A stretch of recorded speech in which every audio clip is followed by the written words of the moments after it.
Hello everyone, এই যে গোলু সোনাকে দেখতে পাচ্ছ। গোলু সোনা কিন্তু আজকে সকালেই স্নান করে নিয়েছে।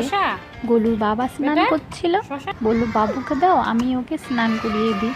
তো ও স্নানের কথা শুনলে তো প্রচণ্ড খুশি হয়ে যায়, নিজে নিজেই চলে যায়।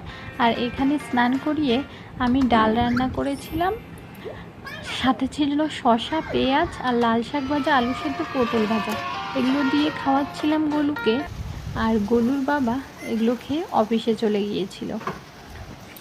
আর বাইরেটা তাকিয়ে দেখি হাওয়া হচ্ছে আর ঝিরিঝিরি বৃষ্টি পড়ছিল। আর আমি কিন্তু গোলুকে খাইয়েই ঘুম পাড়িয়ে দিয়েছিলাম।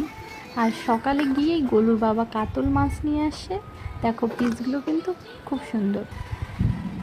তো রান্না করা শুরু করে দিলাম এখানে মাছ ভাজার জন্য। এদিকে লাইন ছিল না, এই জন্য তোমাদের ভিডিওটা পুরো